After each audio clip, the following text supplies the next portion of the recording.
ሰላም ሰላም እጅጉን እየተወደዳችሁና እየተከበራችሁ የአሁን ስፖርት አድማጮቻችን እንደምን ዋላችሁ። የዕለት አርብ የከሰዓት ስፖርታዊ መረጃዎችን ከአሁን ስፖርት ይዘን መጥተናል። በርካታ መረጃዎችን ነው ይዘን እየመጣ ነው። ዛሬ በብሬኪንግ ኒውስ የተሰማው መረጃ በማንቸስተር ዩናይትድ በኩል የተሰማ ነው። ይህም አማድ ዲያሎ ምናልባት ለሐሙሱ ጨዋታ ሊደርስ እንደሚችልና ልምምድ መስራቱን ፋብሪዚዮ ሮማኖ በትላንትናው ዕለት እንዲሁም በሌሊቱ መረጃው ይፋ አድርጓል። ይህ ነገር በማንቸስተር ዩናይትድ በኩል እጅግ በጣም አስደሳች ዜና መሆኑን ነው እየሰማን የምንገኘው። በአርሰናል በኩልም የሚሰሙ መረጃዎች አሉ። ሌሎች ክለቦችንም እንመለከታለን። ቼልሲ፣ ማንቸስተር ሲቲ፣ ሊቨርፑል፣ ሪያል ማድሪድ፣ ባርሴሎና የመሳሰሉ ክለቦችን የምንመለከት ነው የሚሆነው። ከእናንተ የሚጠበቀው ሰብስክራይብ በማድረግ የቤተሰባችን አባል እንዲሆኑ ነው የምንጋብዛችሁ። ላይክ በማድረግ ደግሞ እንድታበረታቱን እንጠይቃቸዋለን። ሁሌም አዳዲስና ትኩስ ስፖርታዊ መረጃዎችን ለማግኘት አሁን ስፖርት ምርጫችሁ ይሁን ነው የምንለው። እኛ ቀጥታ ወደ ፕሮግራሞቻችን አለፈን።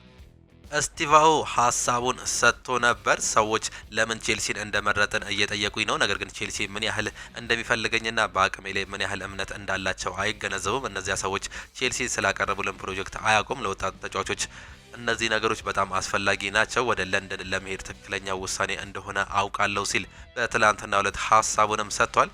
የቼልሲ የመስመር አጥቂ እቅድ የሆኑት አሌሃንድሮ ጋርናቾ፣ ጊተንስ እንዲሁም ደግሞ ኒኮ ዊሊያምስ በዘንድሮ የውድድር ዓመት ያደረጓቸውን ቁጥራዊ ስታቲክሶች እንንገራችሁ።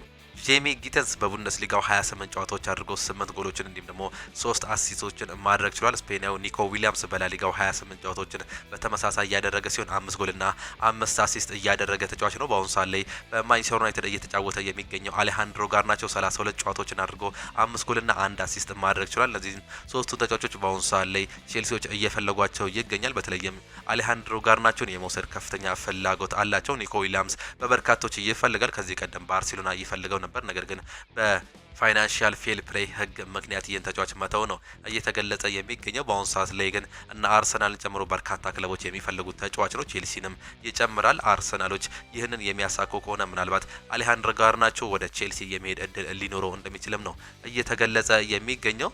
ዴብሩይነ እንዲለቅ አልፈልግም ብሏል ዴቪድ ሲልቫ። የማንቸስተር ሲቲ የመሀል ሜዳ ተጫዋች ዴብሩይነ እንዲለቅ አልፈልግም ሲል ተናግሯል። በርናንዶ ሲልቫ የማንቸስተር ሲቲ የመሀል ሜዳ ተጫዋች በርናንዶ ሲልቫ የኬቨን ዴብሩይነ ሰንበት ቡድናቸው ላይ ተጽዕኖ ሊያሳድር እንደሚችል ነው የገለጸው። ትንሽ የቡድኑ መንፈስ ከዴብሩይነ ጋር አብሮ ይሄዳል፣ የእሱም መልቀቅ በጣም ያሳዝናል ሲል በርናንዶ ሲልቫ ተናግሯል። ዴብሩይነ እንዲሄድ አልፈልግም ያለው በርናንዶ ሲልቫ ለእኔ ኬቨን ዴብሩይነ በማንቸስተር ሲቲ ውስጥ ምርጡ ተጫዋች ነው በማለትም ነው የተደመጠው። ቤልጂየማዊ ተጫዋች ኬቨን ዴብሩይነ በውድድር ዓመቱ መጨረሻ ማንቸስተር ሲቲን እንደሚለቅ ማሳወቁ አይዘነጋም።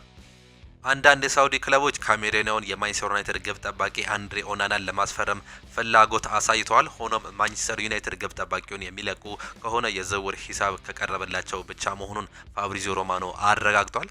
አማድ ዲያሎ በቀጣዩ ሳምንት ወደ መደበኛ የልምምድ ቡድን እንደሚመለስ ይጠበቃል ሲል ፋብሪዚዮ ሮማኖ ተናግሯል። አማድ ዲያሎ ባጋጠመው ጉዳት ምክንያት ከውድድር ዓመቱ ውጪ ይሆናል ተብሎ ቢጠየቅም ከጉዳቱ የማገገም ሂደቱ በፍጥነት በመከናወኑ ከቀጣዩ ሳምንት ጀምሮ ወደ መደበኛ የልምምድ ሂደቱ እንደሚመለስ በሕክምና ቦርዱ ተወስኗል። እናም ኮትዲቫሪያው የመስመር ተጫዋች ማለትም አማድ ዲያሎ ዓመቱ መጨረሻ በፊት ባሉት ጥቂት የክለብ ጨዋታዎች ላይ እንደሚሳተፍም ይጠበቃል። የፕሪሚየር ሊጉ የምንጊዜም ከፍተኛ ጎል አስቆጣሪው አለን ሺረር ስለ ራስመስ ሆይሉንድ ሀሳቡንም ሰጥቷል።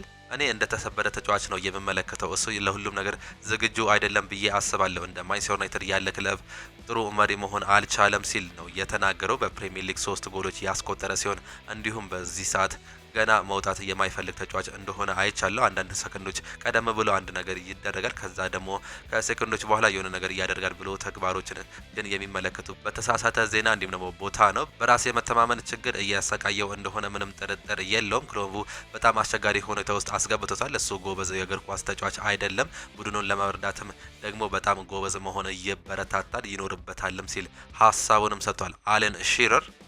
አርሰናልን መደገፍ ትግል ነው ግን እወደዋለሁ ሲል የቀድሞ በረኛ ሺዝኒ ተናግሯል። የባርሴሎናው ግብ ጠባቂ ዌስሊ ሺዝኒ በአውሮፓ ሻምፒየንስ ሊግ በዚህ ዓመት አርሰናልን እንደማይደግፍ ነው የተናገረው። የአርሰናል ደጋፊ መሆን የማያባራ ትግል ነው፣ ነገር ግን ያንን እወደዋለሁ ሲል ሺዝኒ ጥሩ ነገር እያሳዩ ነው፣ ጨዋታውን ለማየት ጥረት አድርጋለሁ፣ ክለቡ ደጋፊ ነኝ በማለት ሀሳቡን ሰጥቷል። አክሎም በእያንዳንዱ ጨዋታ ድጋፍ አድርጋለሁ፣ በዚህ ዓመት በሻምፒየንስ ሊጉ ትልቅ ደግፊያቸዋለሁ፣ አሁንም ምክንያቱም እንዳንድ ደጋፊ ክለብ ነኝ ሲል ነው የተደመጠው። አርሰናል በዚህ ዓመት የሻምፒየንስ ሊጉን እንደማይበላ ተስፋ አደርጋለሁ ሲል ሲዝኒ ጨምሮም ተናግሯል። በአሁኑ ሰዓት ላይ ለባርሴሎና እየተጫወተ የሚገኘው የተጫዋች ባርሴሎና ይህንን ዋንጫ እንዲያነሳ ነው የምፈልገው፣ ነገር ግን የአርሰናል ደጋፊ ነኝ፣ በዚህ ዓመት ግን ይህንን ዋንጫ እንዲፈላ አልፈልግም ሲል ሀሳቡንም ሰጥቷል።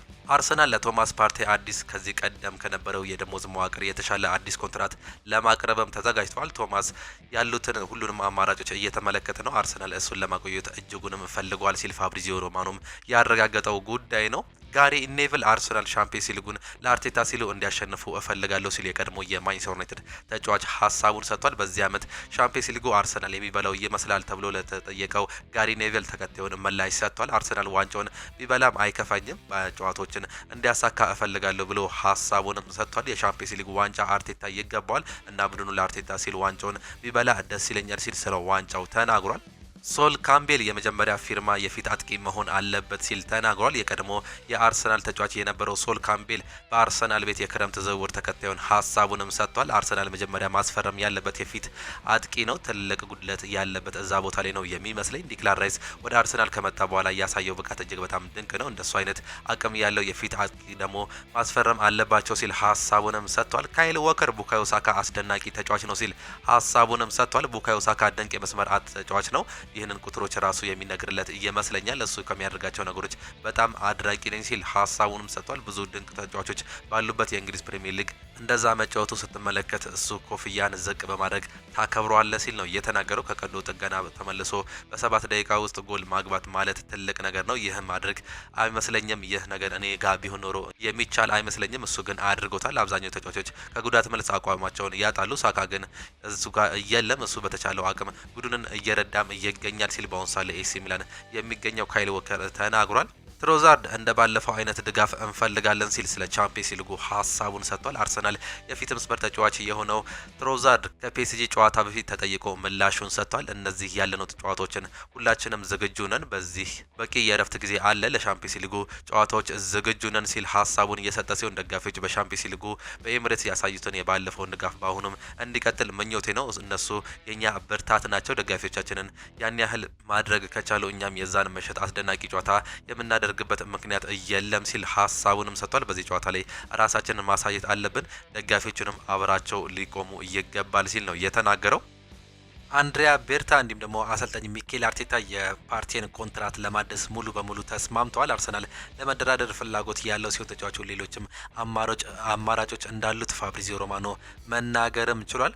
በስተመጨረሻም በዲን ሁይሰን ጉዳይ 9 ጋዜጠኛ የተገኘ ሲሆን እሱም ታማኙ ፋብሪዚዮ ሮማኖ ነው። እውነታው ዲን ሁይሰን ለሁሉም ክለቦች ጋር እየተደረገ ሲሆን ተጫዋቹን ለማስፈረም የሚሞክሩ ክለቦች ቼልሲ፣ ሊቨርፑል እንዲሁም ደግሞ አርሰናል ናቸው። እኔ የምናገረው ነገር ቢኖር ቼልሲ በጥር ዲን ሁይሰንን ለማስፈረም ከፍተኛ ፍላጎት ነበረው፣ ነገር ግን በርንማውዝ በጥር ተጫዋቹን የመልቀቅ ሀሳብ አልነበራቸውም ሲል ፋብሪዚዮ ሮማኖ በትላንትናው ዕለት አስነብቧል። ነገር ግን በአሁኑ ሰዓት ላይ ይህንን ተጫዋች በርካቶቹ ይፈልገታል። ከእንግሊዝ ክለቦች ደግሞ ቼልሲ፣ ሊቨርፑል እና አርሰናል ተጠቃሾች ናቸው። ከእንግሊዝ ውጪ ደግሞ ታላቁ ሪያል ማድሪድም ይህን ተጫዋች እየፈልጓል ሲል ነው የገለጸው። ካፉ ኦማር ማርሙሽ በማንቸስተር ሲቲ ይካተታል ሲል ነው የተናገረው። የቀድሞ የኤሲ ሚላን እንዲሁም ደግሞ የብራዚል ታሪካዊ ተጫዋች ካፉ ግብጻዊ የማንቸስተር ሲቲ የፊት መስመር ተጫዋች ኦማር ማርሙሽ በማንቸስተር ሲቲ ይሳካለታል ሲል ነው ሀሳቡንም የገለጸው። እንደ ማንቸስተር ሲቲ ከዓለም ምርጥ ክለቦች አንዱን መቀላቀል ማርሙሽን ምን ያህል ጥራት እንዳለው የሚያሳይ ተጫዋች ነው። ከግብጽ ተነስቶ ለትልቅ አውሮፓ ቡድን መጫወት አሁን ላይ እግር ኳስ እንዴት ዓለም አቀፋዊ እንደሆነ የሚያሳይም ነው በማለት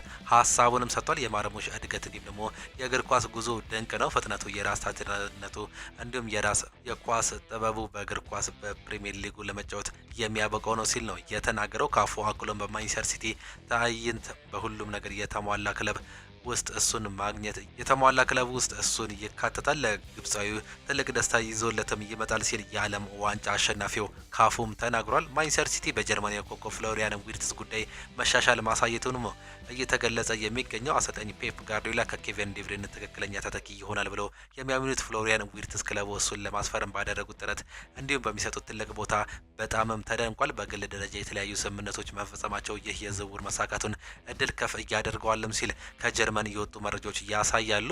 ጄምስ ማካቴ የአውሮፓ ክለቦች እይታ ውስጥ ገብቷል። በማንቸስተር ሲቲ ቤት በዚህ ክረምት ትኩረቱን ወደ ፍሎሪያን ዊርትዝ እንዲሁም ሞርጋን ጊብስ ዋይት አድርጎ እየሰራም ይገኛል። ታዲያ ከነርሱ ሁለቱ አንዳቸው እንኳን ለማንቸስተር ሲቲ ቢፈርሙ የአካዳሚ ፍሬ ጄምስ ማካቲ እድል የማግኘት ነገር አጠራጣሪ ሁኔታ ውስጥ ይገኛል። ኖቲንጋም ፎረስት ባየር ሊቨርኩሰን ይህንን አጋጣሚ ተጠቅመው ተጫዋቹን ለማስኮብለል እየጣሩ እንደሆነም ነው መረጃዎች የሚያሳዩት።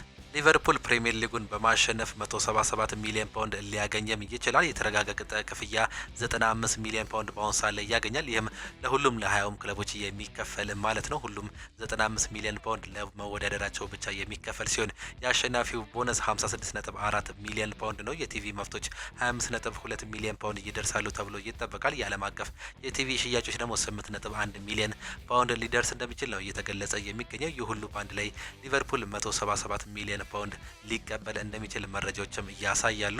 ኤድዋርዶ ካማቪንጋ ለምን ያህል ጊዜ ከሜዳ ይርቃል የሚለውን ደግሞ እንመልከት። የሪያል ማድሪዱ የአማካይ ስፍራ ተጫዋች ኤድዋርዶ ካማቪንጋ በግራ እግሩ ላይ ከባድ ጉዳት እንዳጋጠመው ተገልጿል። ኤድዋርዶ ካማቪንጋ ሪያል ማድሪድ ከትላንት በስቲያ ምሽት ሄታፌን ባሸነፈበት ጨዋታ ጉዳት አጋጥሞ ተቀይሮ መውጣቱ አይዘነጋም። ይህንን ተከትሎ ካማቪንጋ ከቀዳሚ የኮፓ ዴላሬ ፍጻሜ እንዲሁም ከውድድር ዓመቱ ውጪ መሆኑ ተገልጿል። በሪያል ማድሪድ በኩል ኤድዋርዶ ካማቪንጋ ከቀጣዩ የዓለም ዋንጫዎች ማለትም የዓለም ክለቦች ዋንጫ ውድድር ውጪ ይሆናል የሚል ፍራቻ እንዳላቸው ነው ገለጸው። ይህም ተጫዋች ከ3 እስከ 4 ወራት ከሜዳ ውጪ ሊርቅ እንደሚችል መረጃዎች እያሳዩም ይገኛሉ።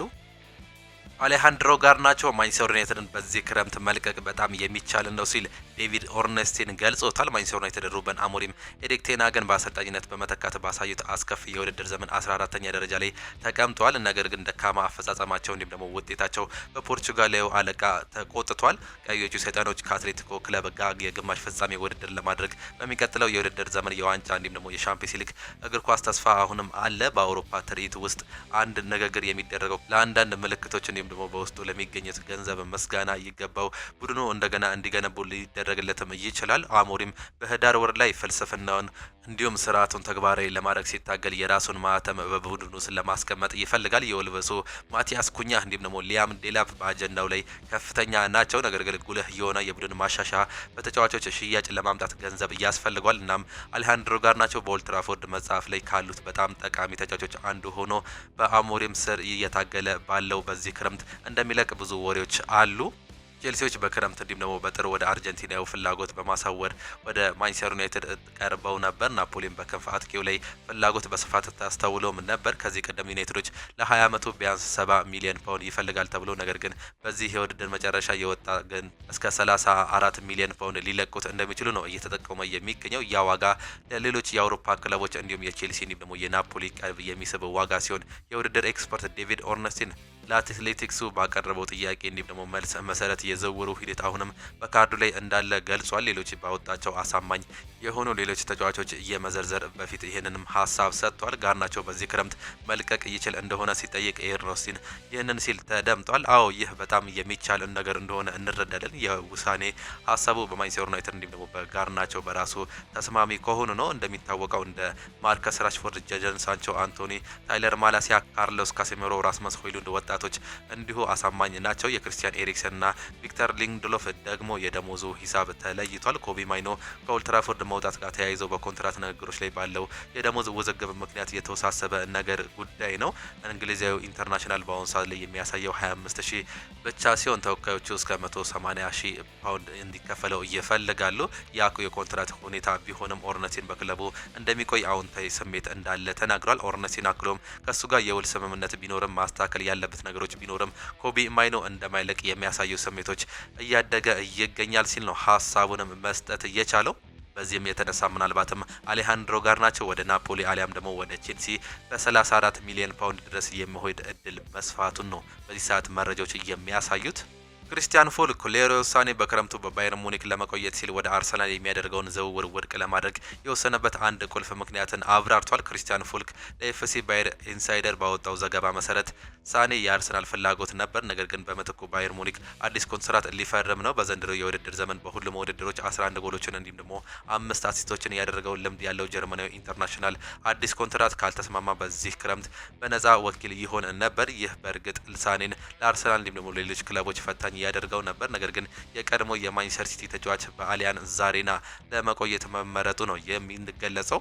እንደ ፉልክ ገለጻ ከሆነ ለዚህ አንዱ ቁልፍ ምክንያት ሳኔ ከጥሩ ጓደኛው ጀማል ሙሴላ ጋር በአንድ ቡድን ውስጥ ለመቆየት ከፍተኛ ፍላጎት ያለው መሆኑ ነው። አርሰናል በዚህ ክረምት በእርግጠኝነት በአጥቂ ይጠናከራል። ነገር ግን አንዳንድ ደጋፊዎች ምናልባት ሳኔ የሚያስፈርሙት ሰው አይሆንም የሚል እፎይታን እየተነፍሳሉ። የ29 ዓመቱ ጥሩ ተጫዋች ነገር ግን በዚህ የውድድር ዘመን ለራይም ስተርሊንግ የተደረገውን የውሰት ውል ለሱም ምን ያህል እንደጨረሰ አሳይቷል። እንደ እውነት ከሆነ ሳኔ ምናልባት በአሁኑ ሰዓት ላይ ከስልጣኑ ጫፍ ላይ ስላለ የሚያይክል አርቴታን ቡድን ወደፊት የሚያራምድ አይነት ተጫዋች ላይሆን የሚችልበት ተመሳሳይ ሁኔታ ሊፈጠርም ይችላል። አርሰናል ሊያተኩሩበት የሚገባው ልክ እንደ ትሮዛርድ፣ ጋብሪኤል ማርቲኔሊ ካሉ ተጫዋቾች ጋር በቤስት 11 ውስጥ ቦታ ለማግኘት እንዲሁም ደግሞ ቡካዮ ሳካ በሳምንቱ ውስጥ ለ90 ደቂቃ ዋና ሆኖ እንዲጫወት ጫና በመፍጠር ጉዳይ ነው። ሳኔ የቻለውን ያህል አሁን ላይ እንደዚህ አይነት ተጫዋቾች አይመስልም። ስለዚህ ይህን ለአርሰናል ትልቅ ኪሳራ ሊሆንም አይገባም ሲል ሀሳቡንም ሰጥቷል። በዚህም ይህ ምክንያትን በመጥቀስ ወደ አርሰናል የሚያደርገው ጉዞ አለመሳካቱን ነው የገለጸው።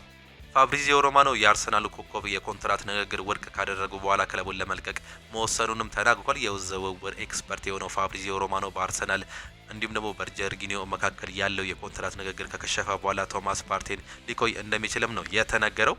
መድፈኞቹ በዚህ የውድድር ዘመን በድጋሚ በፕሪሚየር ሊጉ ካደረጉ በኋላ በሁሉም ነገር የሚታገል ቡድን ለመገንባት እየፈለጉ ነው። አርሰናል ለሶስት ተከታታይ የውድድር ዘመን ሁለተኛ ሆኖ ሲያጠናቀቅ ነው ሊቨርፑል አሁን ላይ የፕሪሚየር ሊጉን ዋንጫ ለማንሳት አንድ ነጥብ ብቻ እየቀረው። የአርሰናሉ አማካይ ቶማስ ፓርቴ እንዲሁም ደግሞ ጀርጊኒዮ በክረምት ኮንትራታቸው ሲጠናቀቅ ክለቡን የመልቀቅ እድላቸው እየጨመረ የመጣ ሲሆን የሪያል ሶሲዳዱ ማርቲን ዙቢሜንዲ የመሀል ሜዳውን ለማሻሻል የመድፈኞቹ ዋነኛ ኢላማ እንደሆነ ይታመናል። አሁንም ቢሆን የጣሊያኑ ኢንተርናሽናል ጀርጊኒዮ ከያዘ የውድድር ዓመቱ መጨረሻ ላይ የሚቆይበት እድል ነበረ። ከወኪሉ ጋር በሚያዝያ ወር አርሰናል ጋር መነጋገሩን አረጋግጧል። የጀርጊኒዮ ተወካይ አንቶኒዮ ሳንቶስ በመጋቢት ወር መጨረሻ ላይ ከኤፕሪል 15 ጀምሮ አርሰናል መጨረሻ በእንግሊዝ ካሉ ክለቦች እንዲሁም ከጣሊያን፣ ከሳውዲ እንዲሁም ደግሞ ከብራዚል ክለቦች ጋር ቡድኑ ውይይት ጀምሯል ሲል ነው ሀሳቡንም የገለጸው። ሆኖም ሮማኖ አሁን ጀርጊኒዮ ከአርሰናል ወደ አዲስ ክለብ እንደሚሸጋገር ገልጾ በጁን መጨረሻ ኮንትራቱ ሲያልቅ ሮማኖ በፌስቡክ እንዲህ ሲል ገልጾታል። በአርሰናል እንዲሁም ደግሞ በጀርጊኒዮ መካከል ይጠናቀቃል፣ ነጻ ወኪልም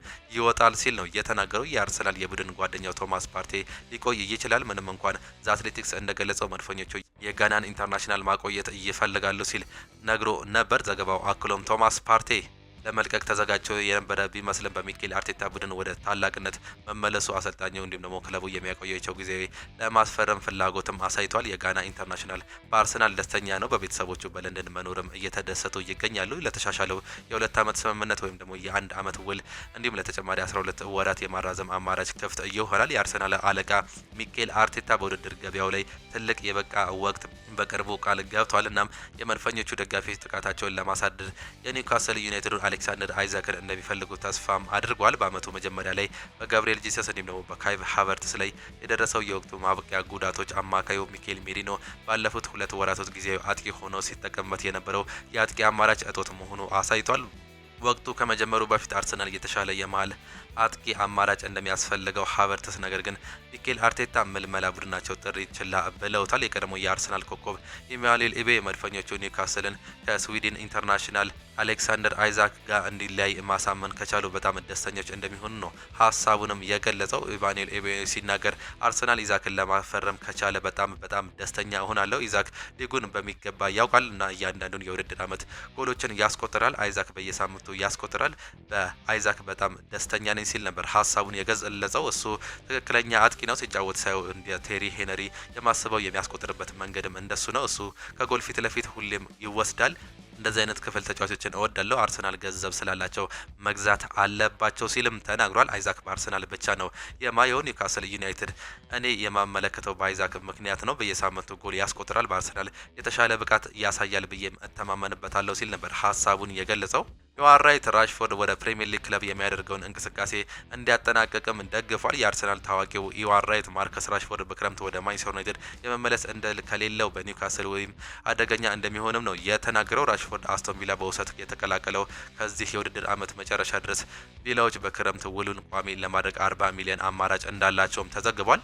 እናም ራሽፎርድ በዩሮፓ ሊግ በታህሳስ ወር አጋማሽ ከቪክቶሪያ ፕሌዘን ጋር ካደረጉት ጨዋታ በኋላ ለማንቸስተር ዩናይትድ አልተጫወተም። በውድድር ዘመኖቹ 17 ጨዋታዎችን አድርጎ 4 ጎሎችን እንዲሁም ደግሞ 4 አሲስቶችን በማቀበል በአስቶን ቪላ ድንቅ ብቃትንም አሳይቷል። በክረምት ራሽፎርድን ለመግዛት የሚፈልግ ማንኛውም ክለብ ከፍተኛ ደሞዝ ፍላጎትን ለማሟላት ሊቸግረው ይችላል። ነገር ግን ዩአር ራይት ኒውካስል ለማንቸስተር ዩናይትድ ብድር ተበዳሪው ቀጣይ መዳረሻ እንደሚሆንም ይገመታል። ወደ ፓሪስ ሴን ዠርሜን ራሽፎርድ እንዲዘዋወር በተጠቆመ ጊዜ ራይት በሪንግ ኤፍሲ ፖድካስት ላይ እንዲህ ሲል ተናግሯል። ኒውካስልን ማስፈረም ያለበት አይነት ተጫዋች ነው። ያ በጣም የሚገርም ነው። ያ አደገኛ ነው። ራሽፎርድ በኒውካስል ያ ነገር በጣም ጥሩ ነው። ራሽፎርድ በጣም ወድጀዋለሁ። ራሽፎርድን በኒውካስል አደገኛ ሊሆን ይችላል። ራሽፎርድ በክረምት ወደ ማንቸስተር ዩናይትድ ሊመለስ ይችላል ወይ ተብሎ ሲጠየቅ ራይት እድል የለውም በማለትም ነበር ሀሳቡንም መመለስ እየቻለው። ምንም እንኳን በቅርብ ወራት አስደናቂ ብቃት ቢኖረውም የሊቨርፑል ድንቅ ተጫዋች ግሬም ሶውነስ አስቶን ቪላ ራሽፎርድን በቋሚ ውል ለመጨረስ የሚያስችል እምነት ሊኖረው ይችላል ወይ ደግሞ ተብሎ ተጠይቆም ነበር።